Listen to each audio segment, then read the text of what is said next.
हिंदू धर्म में एकादशी व्रत का बड़ा ही महत्व बताया गया है और हर एकादशी का भी अपना अलग महत्व और लाभ भी समझाया गया है। एकादशी व्रत को संपूर्ण श्रद्धा और भक्तिभाव से करना चाहिए। इसे करने से जीवन में सुख, शांति और समृद्धि आती है और भगवान विष्णु की कृपा प्राप्त होती है। एकादशी व्रत देवी एकादशी को समर्पित है, जो भगवान विष्णु से ही उत्पन्न हुई है।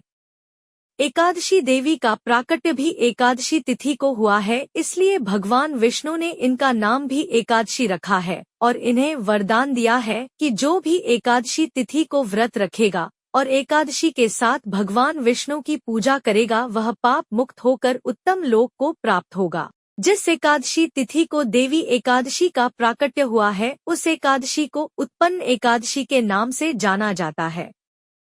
एकादशी व्रत के विषय में विस्तार पूर्वक वर्णन पद्म पुराण में किया गया है।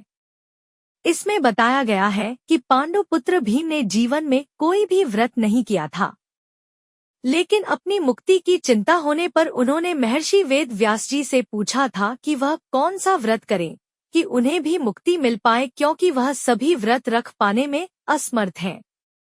ऐसे में महर्षि वेद व्यास जी ने उनको एकादशी व्रत की महिमा बताई थी और ज्येष्ठ मास की निर्जला एकादशी का व्रत करने के लिए कहा था। वैसे तो साल में 24 एकादशी का व्रत रखने का विधान है, लेकिन जो लोग 24 एकादशी का व्रत नहीं रख पाते हैं, वह कुछ महत्वपूर्ण एकादशी का व्रत रखते हैं, जैसे देवशयनी एकादशी, देव प्रबोधिनी एकादशी, निर्जला एकादशी, मोक्षदा एकादशी, पापमोचनी एकादशी।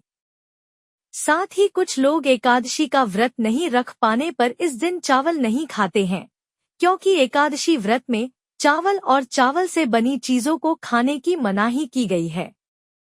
सुनते हैं पापंकुशा एकादशी व्रत कथा। पौराणिक कथा के अनुसार प्राचीन समय में विंध्य पर्वत पर एक बहेलिया रहता था। वह बहुत ही क्रूर और हिंसक था। उसने अपने पूरे जीवन में लूटपाट, हिंसा और गलत काम किए।